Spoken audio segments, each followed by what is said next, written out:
wabarakatuh. Selamat pagi anak-anakku sekalian semuanya. Selamat berjumpa kembali tentunya di pelajaran PJJ online di pagi hari ini. Mudah-mudahan suasana hari ini berbeda dengan suasana yang kemarin. Hari ini lebih semangat, lebih energik lagi. Mudah-mudahan semuanya dalam keadaan sehat walafiat. Yuk kita saksikan video pembelajaran di video pagi hari ini. Materi yang akan kita pelajari hari ini adalah yang pertama menjelaskan tentang indera pendengaran. Yang kedua, membuat peta pikiran tentang indera pendengaran. Yang ketiga, melakukan percobaan. Dan yang keempat adalah membuat laporan percobaan. Sikap yang dikembangkan pada pembelajaran 3 adalah yang pertama religius, yang kedua jujur, ketiga kerjasama, keempat pantang menyerah, dan kelima rasa ingin tahu. Telinga merupakan salah satu karunia Tuhan yang harus selalu kita syukuri. Dengan menggunakan telinga kita bisa mendengar berbagai suara seperti musik, air yang mengalir, penjelasan pelajaran dari guru, dan sebagainya. Mengamati proses mendengar. Bagaimana proses sehingga kita dapat mendengar suara yang berasal dari luar masuk ke telinga melalui udara. Suara tersebut ditangkap oleh gendang telinga, akibatnya gendang telinga bergetar. Getaran ini lalu diteruskan oleh tulang-tulang pendengaran ke telinga bagian dalam, tepatnya di ujung saraf.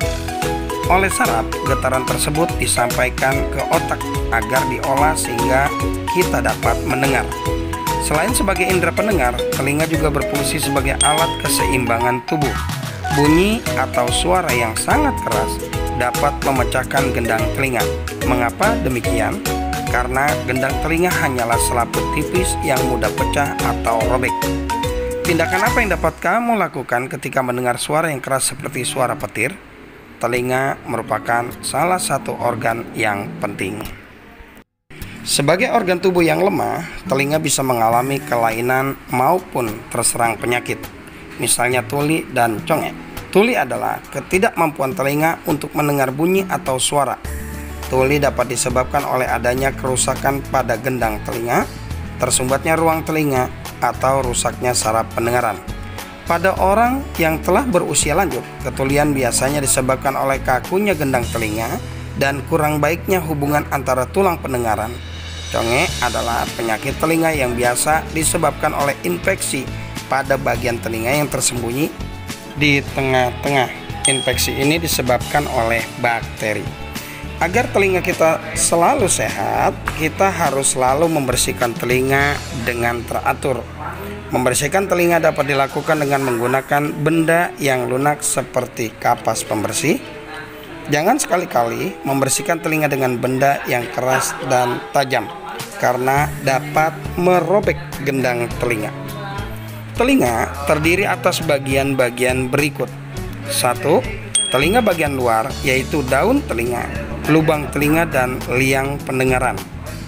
2. Telinga bagian tengah terdiri gendang telinga, 3 tulang pendengar atau martil, landasan, dan sangkurdi, dan saluran ekstaksius. Yang ketiga, telinga bagian dalam terdiri dari alat keseimbangan tubuh, 3 saluran tengah, lingkaran, tingkap jorong, tingkap bundar, dan rumah siput atau koklea. Fungsi bagian-bagian indera pendengaran. 1. Daun telinga atau lubang telinga dan liang pendengaran berfungsi menangkap dan mengumpulkan gelombang bunyi. 2. Gendang telinga berfungsi menerima rangsangan bunyi dan meneruskannya ke bagian yang lebih dalam. 3. Tulang pendengaran, tulang martil, landasan, dan sangkurdi berfungsi memperkuat getaran dan meneruskannya ke koklea atau rumah siput. 4. Tingkap jorong, tingkap bundar, 3 saluran tengah, lingkaran, dan koklea atau rumah siput berfungsi mengubah impuls dan diteruskan ke otak.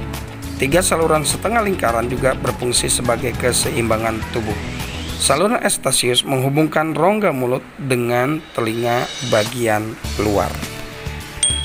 Baik anak-anakku sekalian, kita memasuki materi tentang ayo berlatih.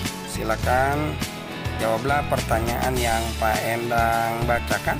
Yang pertama, bagaimanakah telinga kita dapat menangkap getaran? Yang kedua, Carilah informasi bagaimana cara merawat telinga dengan baik. Yang ketiga, aku adalah telinga bagian luar. Aku terdiri atas dua kata. Kata pertama adalah nama dari bagian pohon. Aku berfungsi menerima dan mengumpulkan suara yang masuk ke dalam telinga. Siapakah aku? Soal nomor 4. Aku adalah telinga bagian tengah. Aku terdiri atas dua kata. Kata pertama adalah nama dari alat musik. Siapakah aku? Nomor 5. Aku sebuah istilah dalam bunyi. Aku adalah banyaknya getaran yang terjadi dalam setiap detik. Siapakah aku? Materi yang kedua, ayo berdiskusi. Silakan dikerjakan halaman 81. Cukup materi tersebut, keduanya dipoto, di-upload di Google Form yang Pak Endang kirimkan. Demikian anak-anak sekalian, kita akhiri pelajaran kita hari ini. Pak Endang berharap semuanya dapat melaksanakan tugas dengan baik. Tentunya kalau ada kemauan, di situ pasti ada jalan. Tidak ada kata tidak bisa kalau ingin mencoba. Baik anak-anak sekalian, tetap jaga protokol kesehatan. Mudah-mudahan anak-anakku semua, ayah dan bunda semuanya tidak terjadi sesuatu yang tidak kita inginkan. Akhir kalam, demikian, mohon maaf. Assalamualaikum warahmatullahi wabarakatuh.